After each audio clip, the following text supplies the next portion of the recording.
ಏನಿಲ್ಲ, ನಿಜ ಹೇಳ್ಬೇಕು ಅಂದ್ರೆ ಒಳಗಡೆ ಎಲ್ಲ ಫುಲ್ ಚಳಿ ಚಳಿ ಚಳಿ ಆಗ್ತಾ ಇದೆ, ಚಳಿ ಚಳಿ ಚಳಿ ಆಗ್ತಾ ಇದೆ, ಕೈಯೆಲ್ಲ ಸ್ವೆಟ್ ಆಗ್ತಿದೆ. ಏನ್ ಹೇಳ್ಬೇಕಂತ ಗೊತ್ತಾಗ್ತಿಲ್ಲ. ಆದ್ರೆ ಎದುರುಗಡೆ ಒಬ್ರು ಕುತ್ಕೊಂಡು ಹೆದರಿಸ್ತಿದ್ದಾರೆ, ನೀನು ಕರೆಕ್ಟ್ ಆಗಿ ಮಾತಾಡ್ಲೇಬೇಕು ಅಂತ.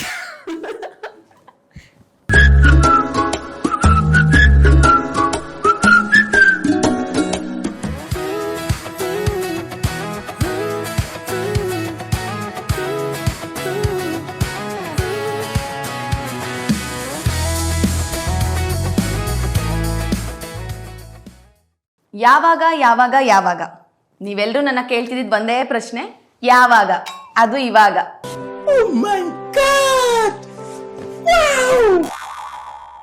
ಏನಪ್ಪ ವಿಷಯ ಅಂದ್ರೆ, ನೀವೆಲ್ಲರೂ ಕೇಳ್ತಿದ್ದಾಗೆ ನಾನು ಇವಾಗ ಯೂಟ್ಯೂಬ್ ಚಾನಲ್ನ ನಾನು ಅಲ್ಲ, ನಾವು ಇವಾಗ ಯೂಟ್ಯೂಬ್ ಚಾನಲ್ನ ಸ್ಟಾರ್ಟ್ ಮಾಡ್ತಾ ಇದ್ದೀವಿ.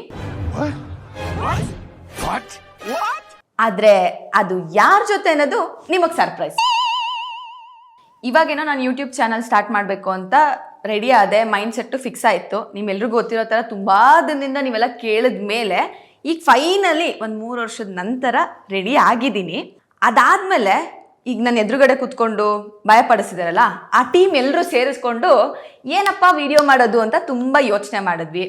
ಈಗ ತುಂಬ ಯೂಟ್ಯೂಬಲ್ಲಿ ನೋಡೋ ಪ್ರಕಾರನೇ ಟ್ರಾವ್ಲಿಂಗ್ ಅಥವಾ ಮನೇಲಿ ಕುಕ್ಕಿಂಗ್ ಮಾಡೋದಾಗಿರ್ಬೋದು, ಇದೆಲ್ಲ ಮಾಡೋಣ ಅಂತ ಯೋಚನೆ ಮಾಡಿದ್ರೆ ಆದರೆ ಅದು ಯಾವುದೂ ವರ್ಕ್ ಆಗಲ್ಲ ಅಂತ ನನಗೆ ತುಂಬ ಚೆನ್ನಾಗಿ ಗೊತ್ತು.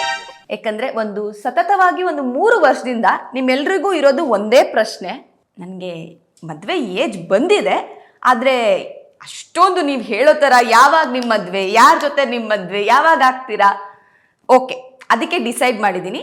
ಈಗ ನನ್ನ ಫಸ್ಟ್ ವಿಡಿಯೋ ಅಲ್ಲಿ ನೀವೆಲ್ಲರೂ ಕೇಳ್ತಿರೋ ಹಾಗೇನೆ ನನ್ನ ರಿಲೇಷನ್ಶಿಪ್ಪಲ್ಲಿ ನನಗೆ ಯಾವ ಥರ ಹುಡುಗ ಬೇಕು, ನನ್ನ ಪರ್ಸೆಪ್ಷನ್ ಏನು ರಿಲೇಷನ್ಶಿಪ್ ಬಗ್ಗೆ, ಆ್ಯಂಡ್ ಮೋಸ್ಟ್ ನೀವು ಕೇಳೋ ಪ್ರಶ್ನೆ, ನನ್ನ ರಿಲೇಷನ್ಶಿಪ್ ಸ್ಟೇಟಸ್ ಏನು, ಇದೆಲ್ಲದಕ್ಕೂ ಈ ವಿಡಿಯೋಲಿ ಉತ್ತರ ಕೊಡ್ತೀನಿ. ನಂದು ಫಸ್ಟ್ ಆನ್ಸರ್ ಯಾವುದಕ್ಕೆ ಮಾಡ್ತೀನಿ ಅಂದರೆ, ನನ್ನ ಡ್ರೀಮ್ ಬಾಯ್ ಹೇಗಿರಬೇಕು ಅಂತ. ಯಾಕೋ ಹಿಂದ್ಗಡೆ ಸೈಲೆಂಟ್ ಆಗಿರಪ್ಪ, ಯಾರೋ ಅದು. ಈಗ ನಾನು ಫಸ್ಟ್ ಆನ್ಸರ್ ಮಾಡ್ತಿರೋ ಕ್ವೆಶ್ಚನ್ ಏನಂದ್ರೆ, ನನ್ನ ಡ್ರೀಮ್ ಬಾಯ್ ಹೇಗಿರ್ಬೇಕು ಅಂತ.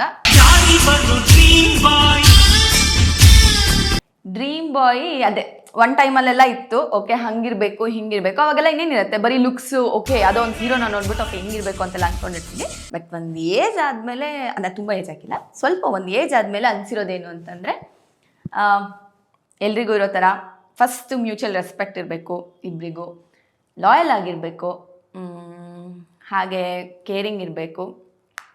ಸೊ ಈ ಥರ ಎಲ್ರಿಗೂ ಏನೇನು ಒಂದು ಬೇಸಿಕ್ ನೀಡ್ಸ್ ಅಂತ ಇರುತ್ತಲ್ಲ ಒಂದು ಬಾಯ್ ಫ್ರೆಂಡ್ ಕಡೆಯಿಂದ, ಅದೆಲ್ಲ ನನಗೂ ಇರಬೇಕು ಅಂತ ಒಂದು ಡ್ರೀಮ್ ಅಲ್ಲ, ಒಂದು ಆಸೆ.